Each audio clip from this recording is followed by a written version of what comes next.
글로벌 비트 시간입니다. 이번 주 역시 실적 시즌이구나라는 것을 확실하게 체감할 만한 하루였습니다.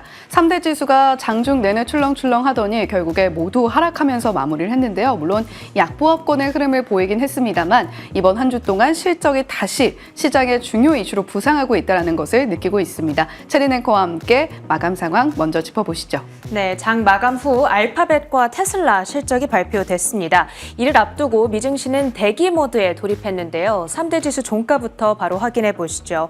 이 빅테크주들이 상반기에 워낙 많이 올랐던 만큼 과연 이번에 나오는 실적들이 그 상승 그리고 추가 상승을 정당화해 줄 것인가 이를 확인하고 들어가고자 하는 심리가 우세하게 나타났습니다. 그러다 보니까 3대 지수는 장중에 등락률 자체가 상당히 제한된 채 움직였고요. 결국에는 전일과 비슷한 수준에서 거래를 마치는 모습이었습니다. S&P 500 지수가 0.16%의 하락이었고요. 지난주 섹터 로테이션이 시작된 이후로 지속적으로 러셀 2000 지수의 움직임도 체크를 드리고 있습니다. 오늘 중소형주들 강했습니다. 러셀 2000 지수는 지난주 중반부터 이번 주 중반이죠.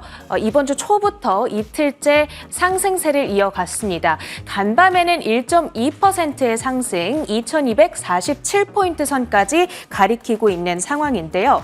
지금 시장에서는 실적에 시선이 집중돼 있으면서도 한켠에는 금리 인하 수혜주들에 대한 기대감 역시 살아있구나라는 부분을 확인할 수가 있습니다.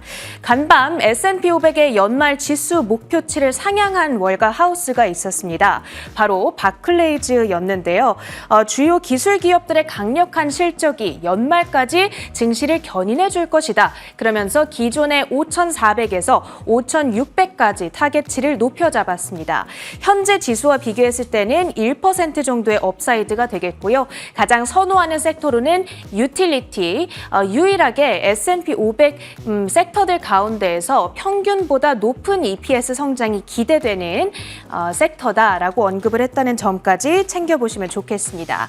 히트맵을 열어서 전반적인 섹터와 종목별 분위기 확인해 보겠습니다. 일단 크라우드 스트라이크, IT 대란을 촉발시키면서 이틀 연속 10% 넘게 급락을 했었는데요. 오늘은 조금 회복에 나서줬습니다. 장중 대비해서는 상승폭을 반납했다는 점이 조금은 아쉬운데요. 그래도 2% 가까운 상승 탄력을 지켜냈습니다. 하지만 지난주 워낙 많이 빠졌다 보니까 이 회복한 분량 한 5달러 정도와 회복이 됐는데 아주 정말 소폭에 그치는 정도다라고 체크를 해봐야겠습니다. 기술주 내에서 애플 소식을 챙겨보겠습니다. 이르면 2026년에 접는 아이폰을 처음 선보일 수 있다라는 보도가 전해졌습니다. 그동안은 아이데이션만 하다가 이젠 실질적인 진전 단계에 들어갔다라는 보도였는데요. 이 소식을 전한 매체는 디인포메이션이었습니다. 보도 속 디테일은 잠시 후 혜은 앵커가 정리를 해드릴 예정입니다. 알파벳 보겠습니다. 장 마감 후에 실적 발표가 전해졌는데요. EPS가 1.89달러, 예상치였던 1.84달러를 웃돌았습니다. 매출액의 경우에는 847억 4천만 달러, 역시나 비트를 기록했는데요. 다만 부문별로 좀 자세히 뜯어봤을 때에는 실망 요소들도 있었습니다. 일단 시간의 거래에서는 그래도 상승 반응이 나타나고 있는데 실적에 대한 상세 내용 잠시 후 외신 파트에서 자세하게 다뤄드리도록 하겠습니다. 메타 소식도 확인을 해볼 텐데요. 최신 AI 모델 다시 한번 출시를 했습니다. 라마 3.1이 되겠는데요. 라마 3를 출시한 지 단 3개월 만에 이렇게 다시 한번 신제품을 업데이트한 겁니다. GPT-4.5와 비교했을 때 우리 제품이 더 좋다라는 점을 계속해서 어필하고 있는데요. 운영 비용이 절반밖에 들지 않고 그리고 평가 테스트의 여러 항목에서 오픈 AI 혹은 엔스로픽의 최신 모델들보다 우리가 더 우수한 성적을 받았다. 이런 점들을 어필하고 있습니다. 출시된 이후의 반응들 지켜보시면 좋겠고요. 아마존의 경우에는 오늘 M7 종목 가운데 가장 양호한 움직임을 나타냈습니다. 2% 급등 반응이 나타냈는데 간밤에 울프 리서치가 알파벳, 메타 그리고 아마존 이 세 종목에 대해서 매수 커버리지를 게시를 했습니다. 아마존의 경우에는 특히 골드만삭스가 목표치를 상향한 영향도 받아갔다라는 점 점 체크를 해드리고요. 그랬던 반면에 테슬라의 주가는 정규장에서 2% 하락세를 나타냈죠. 장 마감 후 조금 전에 실적 결과가 나왔습니다. 간략하게 체크를 해보자면 매출액이 255억 달러, 예상치를 웃돌았고 전년 대비 2% 증가였습니다.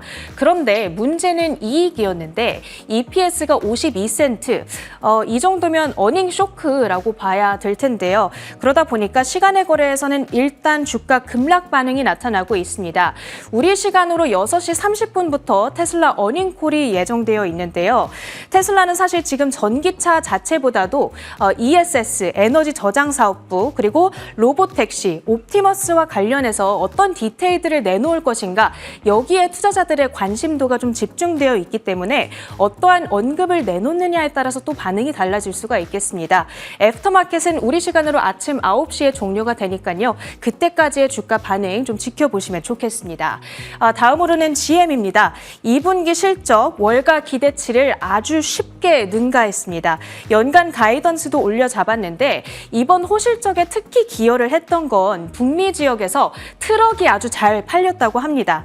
다만 중국 내 수익성이 급감하고 있고 이게 당장 회복되기 어려울 거다라고 사측에서 설명을 했습니다. 그리고 자율주행차 오리진의 출시 계획을 무기한 딜레이했다. 이 부분에 대한 실망감이 좀 강하게 주가 발목을 잡는 모습이었습니다. 6.4% 급락하면서 46.38달러의 종가를 형성했고요. 다음으로는 UPS의 실적 역시 확인을 해보겠습니다. 실적 발표 이후에 주가는 13% 급락세를 나타냈는데요. 상장한 이래 최대 1일 하락률을 간밤에 나타냈습니다.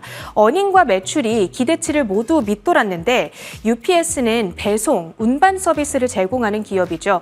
그러다 보니까 미국의 경기가 지금 얼마나 활성화되어 있는가, 이거를 보여주는 하나의 지표로 이 실적이 여겨지기도 합니다. 경기에 대한 어떤 우려감을 살짝 촉발할 수 있는 결과였다는 점까지 함께 참고를 해주시면 좋겠고요.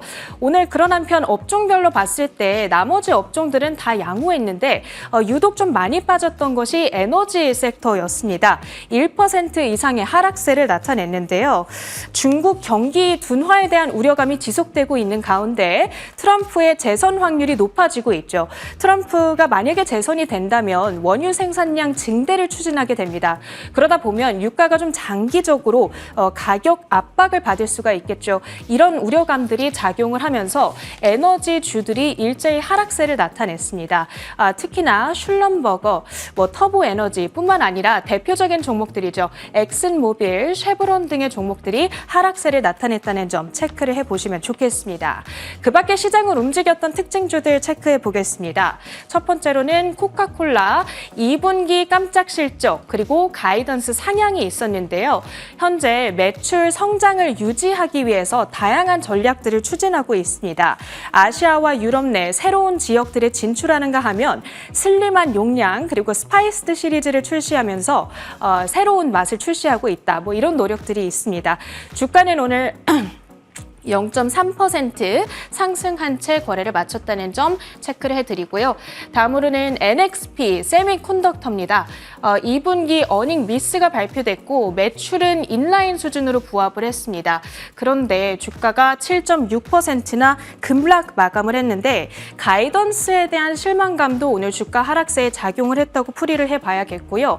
2020년 4월 이래 최대 1일 하락률을 간밤에 나타냈습니다. 음악 스트리밍 기업인 스포티파이 역시나 실적 발표 이후에 움직였는데요. 2분기 유료 가입자 수가 YOY 기준 12% 급증했습니다. 수익성 증대를 위해서 지난해부터 비용 삭감, 인력 감축, 팟캐스트 제작 축소 등 여러 가지 전략들을 펼쳐왔던 스포티파이인데요. 이런 전략들이 잘 통했습니다. 그 덕분에 오늘 실적 발표 이후에 주가는 12% 급등 마감을 했습니다. 마지막으로는 산업 섹터 내에서 GE 에어로스페이스인데요. 2분기 어닝과 매출 모두 비트를 기록했고요. 특히나 항공우주 부품에 대한 주문량이 18%나 증가했다는 점에 투자자들이 집중하고 있습니다. 그러면서 오늘 6% 가까이 급등했다는 점 체크해 봅니다. 이렇게 간밤 나타났던 미증시 특징주들 확인해 봤고요. 계속해서 주요 외신 헤드라인들 살펴보시죠. 네, 이제 매그니피센트 7 종목들의 실적 발표를 시작으로 본격적으로 실적이 시장에 미치는 영향력이 커지는 시즌에 돌입을 했습니다. 그 스타트를 끄는 매그니피센트 7 종목 중에 두 종목, 테슬라와 구글 알파벳의 실적 발표 내용들 오늘 상세하게 정리를 해봤는데요. 첫 번째로 테슬라의 실적 발표 내용 자세하게 들여다보겠습니다. 테슬라가 2분기 월가 예상치를 밑도는 순이익을 공개했습니다. 회사의 2분기 조정 순이익은 주당 52센트로 애널리스트 평균 예상치인 주당 60센트에 못 미쳤습니다.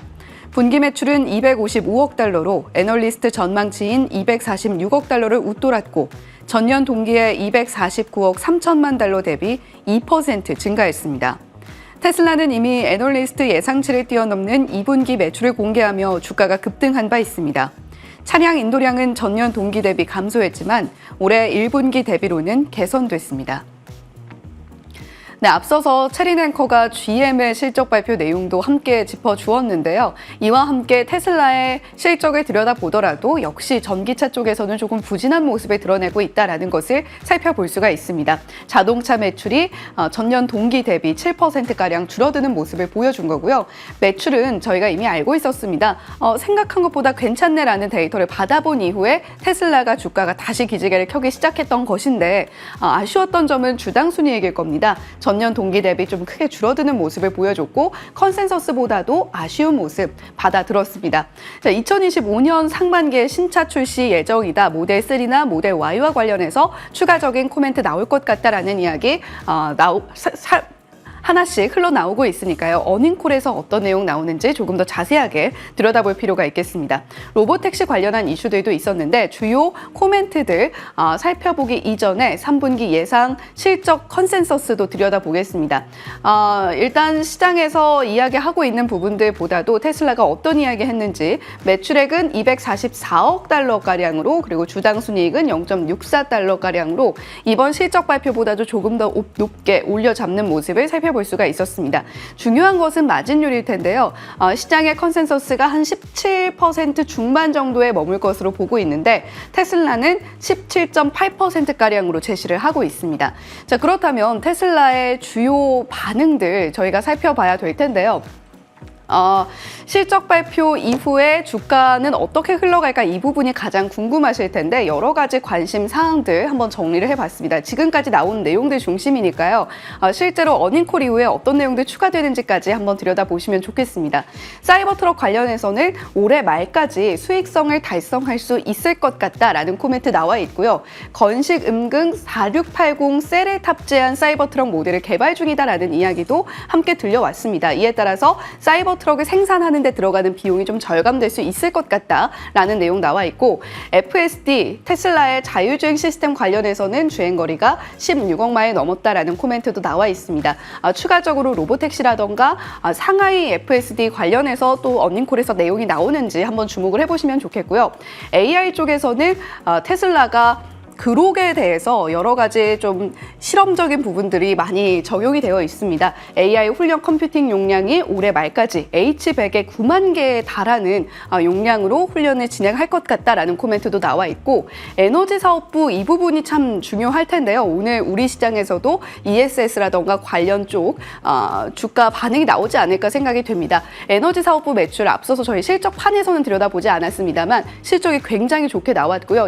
이 부분 역시도 2분기 인도량 발표와 함께 받아든 바가 있습니다. 기록적인 매출과 총이익을 달성했다라고 하는데 전년 동기와 비교했을 때는 100%가량의 성장세를 보여줬다라는 이야기도 함께 흘러나오고 있으니까요. 이 부분 특히 오늘 시장에서 우리 시장에서도 주목을 해보시면 좋겠습니다.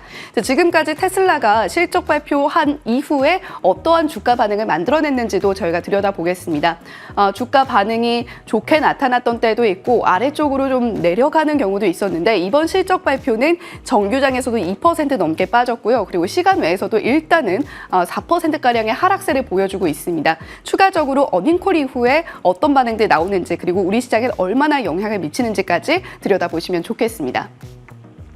네, 두 번째 헤드라인으로 이어가 보겠습니다. 이번에는 구글 알파벳 실적 들여다볼 텐데요. 더블비트라는 이야기를 하고 있습니다. 다만 조금 아쉬웠던 것은 유튜브 광고 수익인데 그럼에도 불구하고 알파벳의 시간외 주가 반응 상승이 나왔다가 약간 하락했다가 그런 모습을 반복하고 있습니다. 자세한 실적 발표 내용 들여다보시죠.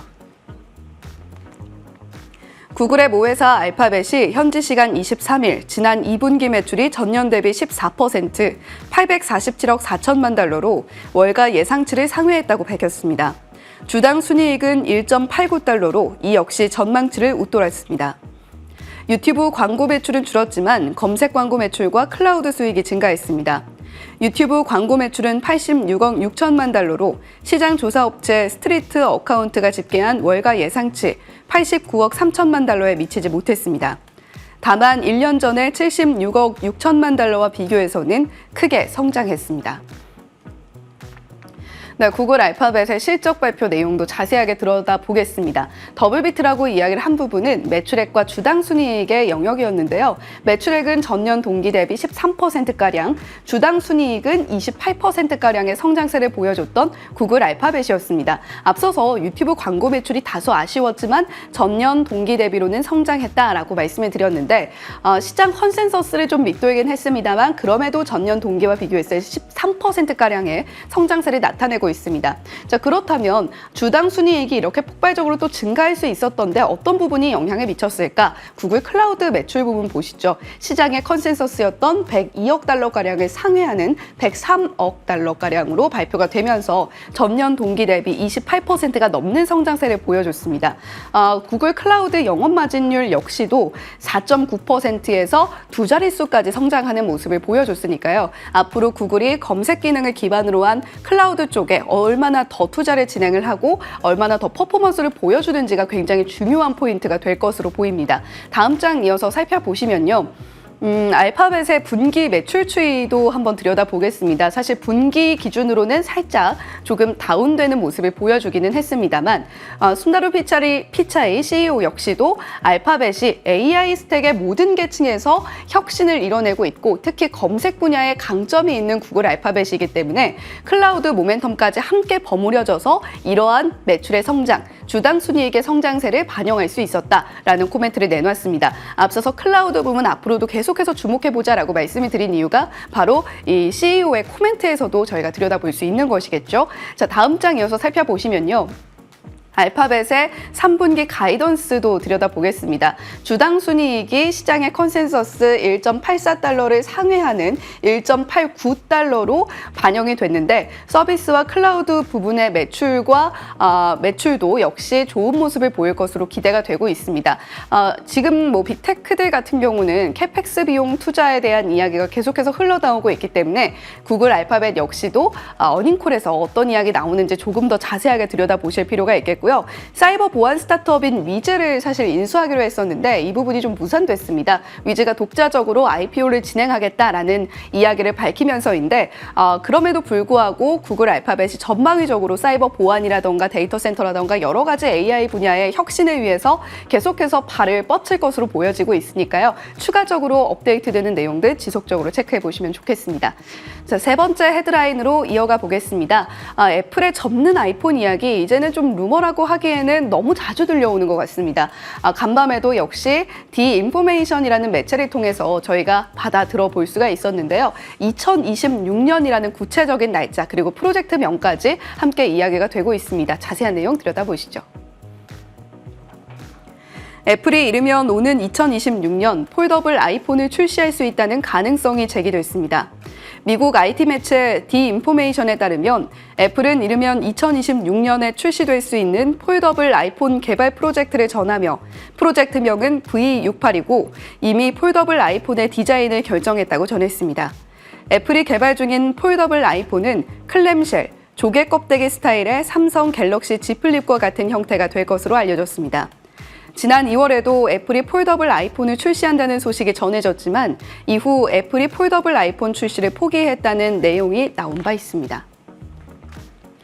네, 이전에도 계속해서 폴더블 아이폰에 대한 이야기가 나왔는데요. 그럼에도 불구하고 이 접히는 부분에 주름지는 현상을 우리가 어떻게 해결할 것인가에 있어서 계속해서 좀 부딪혔던 애플이었고요. 결국에는 폴더블 프로젝트를 취소한다, 무산됐다라는 이야기까지도 흘러나왔습니다. 하지만 이번에는 구체적인 프로젝트 명의 디인포메이션을 통해서 소식통을 인용해서 흘러나온 거고요. 2026년이라는 숫자가 과연 지켜질 수 있을지 한번 주목을 해보시면 좋겠습니다. 일단은 Z 플립과 같은 클램쉘 형태라고 했기 때문에 이 모습에 조금 더 가까울 가능성이 높고요. 이렇게 세로로 접는 좀 더 큰 화면의 형태는 아닐 것으로 좀 예상이 되고 있습니다. 다음 장 이어서 살펴보시면 간밤에는 빅테크 종목들 힘을 내려고 애쓰는 모습을 들여다볼 수가 있었는데요. 엔비디아 그리고 여러 기타 클라우드 파트너들과의 협력을 통해서 라마의 최신 AI 모델이 공개가 됐다라는 소식이 함께 들려왔습니다. 엔비디아, 메타, 애플, 그동안 빅테크 종목들 특히 대선 이슈가 부상하면서 약간 주춤하는 모습을 보여줬는데요. 실적 발표를 계기로 시장의 흐름에 변화가 생길 수 있을지 지속적으로 가늠해 보시면 좋겠습니다. 자, 마지막으로 유가와 비트코인 금 가격 흐름 함께 짚어보시죠. 유가가 하락 추세를 면치 못하고 있습니다. 간밤에도 1% 넘게 빠지면서 77달러 선까지도 내려와 있는 모습 함께 보고 계시고요. 비트코인 가격 이번 주에 중요한 이슈가 있는데 트럼프 후보가 비트코인 관련 행사에 참석을 한다는 내용이죠. 그런데 간밤에 로이터 통신을 통해서 전해진 보도입니다. 해리스 현 부통령이 민주당 내에 과반 의석을 확보할 것으로, 그러니까 8월 7일에 후보로 정식 등록될 것으로 전해지면서 도널드 트럼프 후보를 앞서는 여론조사가 처음으로 나타났습니다. 이에 따라서 가상자산 가격도 좀 조정을 받은 걸로 풀이가 되고 있고요. 금 가격은 2,400선 위쪽에서 형성이 되어 있다라는 부분까지 체크해 보시면 좋겠습니다. 글로벌 비트 전해드렸습니다.